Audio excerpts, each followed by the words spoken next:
Georgia. Hey, Georgia. Hi. Let's say hi to you.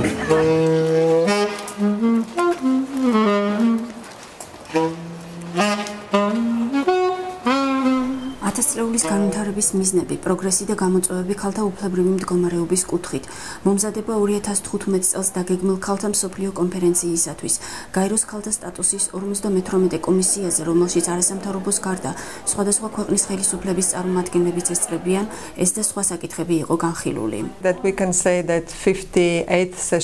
ვფიქრობ, რომ გაეროს ქალთა სტატუსის 58 კომისიის სხდომა ძალიან წარმატებული იყო. კომისიამ შეაჯამა შედეგები, რომელიც გასულმა წელმა მოგვცა. გამოიკვეთა კრიტიკული ასპექტები ქალთა გაძლიერების კუთხით. ეს არის ქალთა მიმართ ძალადობა, რომელიც აქტუალურია მსოფლიოს ბევრ ქვეყანაში. რეპროდუქციული ჯანმრთელობის საკითხები, ასევე განათლება. მნიშვნელოვანია ყურადღება მიექცეს ქალთა აუნაზღაურებელ შრომასაც, რომელიც მსოფლიოს მრავალ ქვეყანაში კვლავ პრობლემულ საკითხად რჩება. კომისიის დასკვნებმა ახალი გეგმა მოგვცა, რომლის მიხედვითაც უნდა ვიმუშაოთ.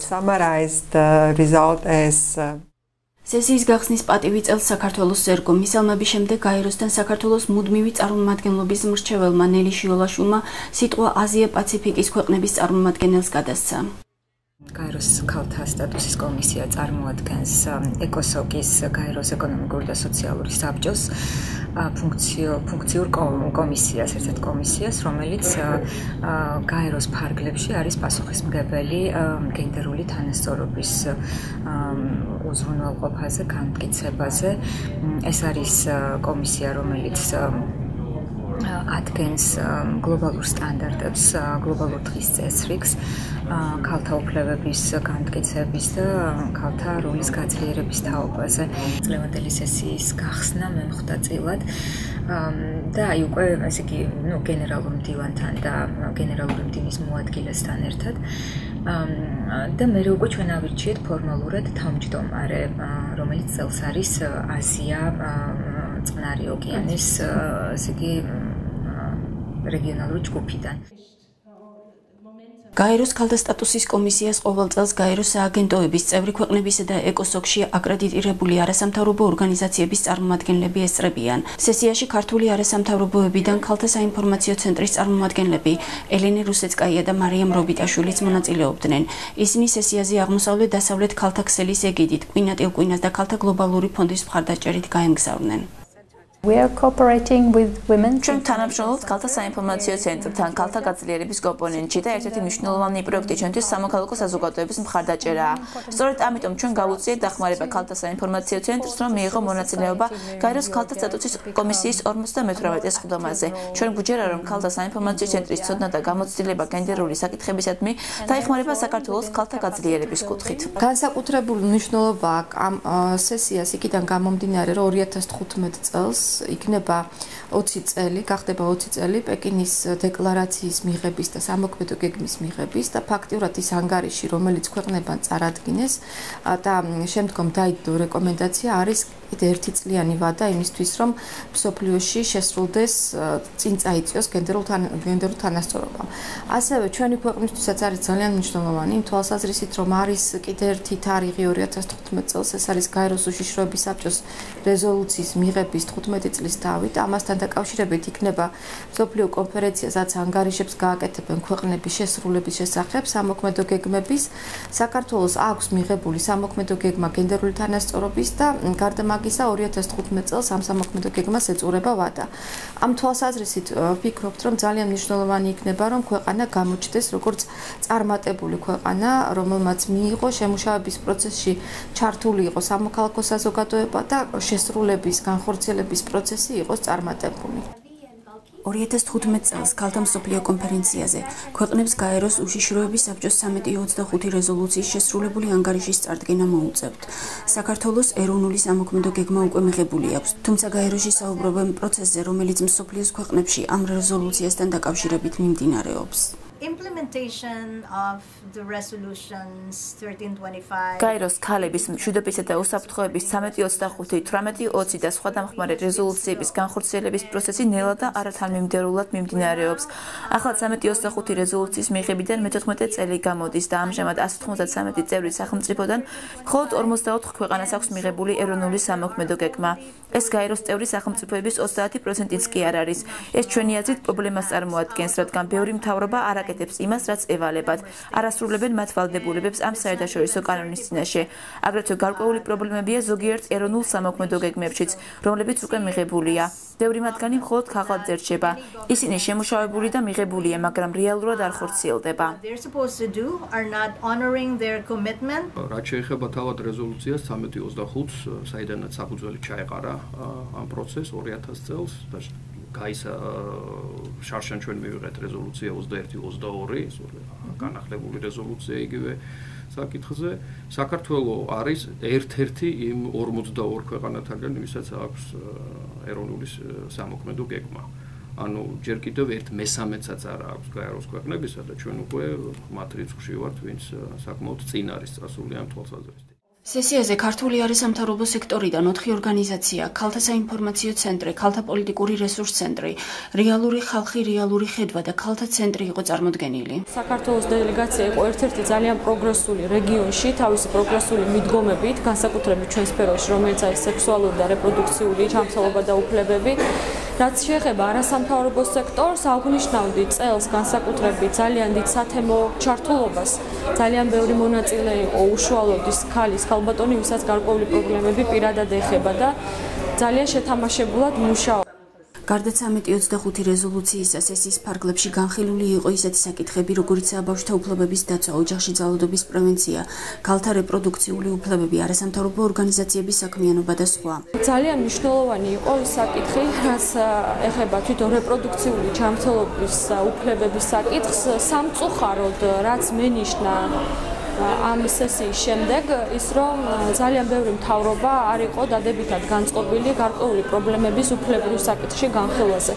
თუნდაც რომ ავიღოთ მაგალითად რეპროდუქციული ჯანმრთელობის სერვისები, როდესაც საკითხი იყო სერვისებზე ხელმისაწვდომობაზე ნაკლები დებატები იყო. როდესაც იყო აი ეს საკითხი განხილული უფლებების შრეში, ეს არის ქალის ფუნდამენტალური უფლება, ჰქონდეს ხელმისაწვდომი. სქესობრივი და რეპროდუქციული ჯანმრთელობის სერვისები აქ ძალიან დიდი ოპოზიცია იყო. როგორც რეგიონში, ისე მსოფლიო მასშტაბით და ვიმედოვნებთ, რომ სამომავლოდ განსაკუთრებით ეს ჩვენი კოორდინაციის შედეგად, როგორც ეროვნული, ისე საერთაშორისო დონეზე უფრო გავაძლიერებთ ზეწოლას. ძირითადი შეხვედრის გარდა სესიის ფარგლებში არაერთი გვერდითი ღონისძიება გაიმართა. მათ შორის შეხვედრა კოლექტიური ქმედებებისა და ტექნოლოგიების როლზეც. დღესდღეობით მთელ მსოფლიოში 200 მილიონით ნაკლებ ქალს აქვს ხელმისაწვდომობა ტექნოლოგიებზე ვიდრე მამაკაცს და ვფიქრობ, რომ უნდა გამახვილდეს მსგავს ტექნოლოგიებზე ყურადღება და იყოს უფრო გამოყენებული ჩვენს ყოველდღიურ მუშაობაში.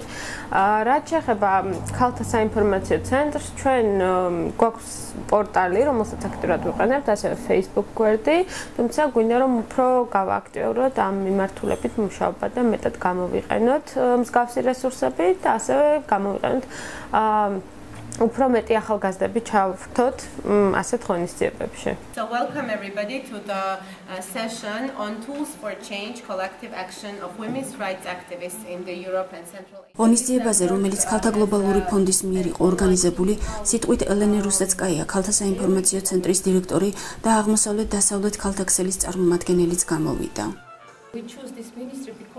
ჩვენ ავირჩიეთ ინფრასტრუქტურის მინისტრი, რადგან იგი ადრე მუშაობდა არასამთავრობო ორგანიზაციაში და გენდერულად ყველაზე სენსიტიური იყო.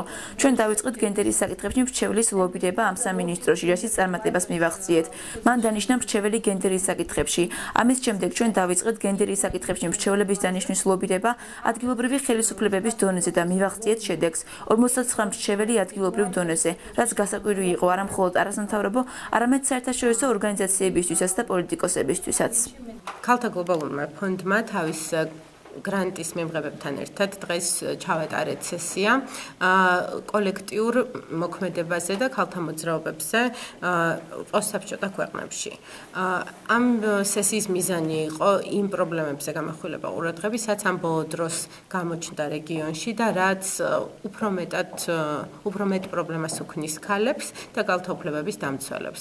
კონკრეტულად გვინდოდა, რომ შევხებოდით რელიგიური ფუნდამენტალიზმის პრობლემას ნაციონალური ექსტრემიზმის და ასევე იმ მთავრობებს, რომლებიც ძალიან ავტორიტარულები არიან და ზღუდავენ ქალთა ორგანიზაციების მოქმედებას.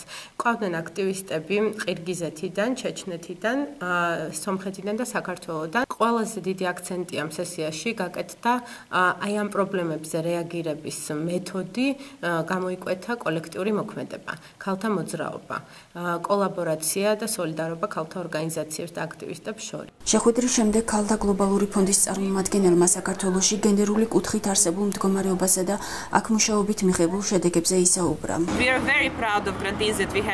ჩვენ ვამაყობთ საქართველოში მიღებული შედეგებით. დაფინანსებას ვახორციელებდით წარსულშიც და მომავალშიც ვაპირებთ გაგრძელებას. საქართველოში ქალთა უფლებების მხრივ უკუსლა აღინიშნება და ქალთა უფლებებზე მომუშავე ორგანიზაციები მეტ სირთულეს აწყდებიან სამოქმედო პროგრამის დადგენის მხრივ. მეორე საკითხია საქმიანობათა კოორდინაცია სხვადასხვა ფაქტორის გათვალისწინებით. ჩვენ მოხარულები ვართ, რომ ქსელური საქმიანობა ვითარდება. ამ კოორდინაციას უნდა მოჰყვეს ინვესტიციები და ჩვენ დაინტერესებულები ვართ საქართველოში მუშაობით ყველა დონეზე. არა მხოლოდ თბილისსა და დიდ ქალაქებში, არამედ ადგილობრივ დონეზეც, სადაც ადგილობრივი ორგანიზაციები დიდ როლს უნდა თამაშობდნენ ქვეყანაში ქალთა უფლებების დაცვის კუთხით. სესიაზე ქართული დელეგაციაც წარსდგა. მთავარ დისკუსიაში საქართველოს სახელით განათლების სამინისტროდან ქეთევან ნატრიაშვილი მონაწილეობდა. მან ყურადღება ქალებისათვის განათლების ხელმისაწვდომობასა და გენდერის ზოგად მდგომარეობაზე გააკეთა. სესიას საქართველოს საკანონმდებლო ორგანოდან თინათინ ხიდაშელი ესწრებოდა. ღონისძიებაზე, რომელიც რელიგიურ უმცირესობებსა და მათ უფლებრივ მდგომარეობას ეხებოდა, დეპუტატის სიტყვით გამოვიდა. თუკი იგივე პრობლემებს აწყდება მუსულმანური უმცირესობა ინგლისში, აი აქ ამ ქვეყანაში, ამერიკის შეერთებულ შტატებში და სხვა განვითარებულ ქვეყნებში, ეს ცალსახად იმას ნიშნავს, რომ ეს პოლიტიკური საკითხია. ჩვენი ყველა გამოწვევის პასუხი განათლებაა. აბსოლუტურად ყველაფერზე პასუხი არის განათლება. როდესაც შესაძლებლობა გაჩნდება, მაგალითად საგარეჯოში მოსახლეობის, აზერბაიჯანული მოსახლეობის უდიდესი ნაწილი არ საუბრობს სახელმწიფო ენას. და თავისთავად იმას ნიშნავს, რომ მას აქვს პრობლემა საჯარო სექტორში მუშაობის, მას აქვს პრობლემა კომუნიკაციის, მას აქვს პრობლემა ბაზარზე თანაბარ პირობებში ბრძოლის და შესაბამისად დისკრიმინაციის მსხვერპლი ხდება. ამიტომ განათლება ყველა პრობლემაზე პასუხი. სესიის ერთ-ერთი ღონისძიება, რომელიც გენდერული თანასწორობისა და ქალთა გაძლიერების კომპონენტში მამაკაცთა ხელშეწყობასა და ჩართულობას ეხებოდა, შვედეთის მიერ იყო ორგანიზებული. ჩვენ მივიღეთ ანგარიში სამთავრობო კომიტეტისაგან, რომელშიც 500 გვერდი იყო მამაკაცების თანასწორობის შესახებ. ეს სამთავრობო კომიტეტის პირველი ანგარიშია ამ თემაზე, მაგრამ თუ ჩვენ ყურადღებას გავამახვილებთ, სად არის ნაკლებობა, ანგარიშის ავტორი აღნიშნავს განსხვავებას მამაკაცებს შორის, რომლებიც არიან საზოგადოებაში წამყვან და დაბალ პოზიციებზე. აღსანიშნავია, რომ გაეროს ქალთა სტატუსის შესახებ კომისია ნიუ-იორკში ყოველწლიურად იკრიბება. ორკვირიანი დებატების შემდეგ ქალთა თანამონაწილეობის მხარდაჭერის შესახებ გაეროს დოკუმენტი დამტკიცდა, რომელიც კიდევ ერთხელ ადასტურებს ყველა ქალის სქესობრივ და რეპროდუქციულ უფლებებს და მოზარდთა სქესობრივ განათლებასაც უჭერს მხარს. 24 გვერდიანი საბოლოო დეკლარაცია კომისიამ ერთხმად მიიღო. დასკვნაში ნათლად არის გამოკვეთილი, რომ პროგრესი გენდერული თანასწორობისა და ქალთა გაძლიერების კუთხით გაეროს მისნის მისაღწევად ნელი და არათანაბარია. გენდერის საკითხებზე მომუშავე ორგანიზაციები ამბობენ, რომ კომისიის დასკვნებმა მათ მუშაობას ახალი მიმართულება მისცა.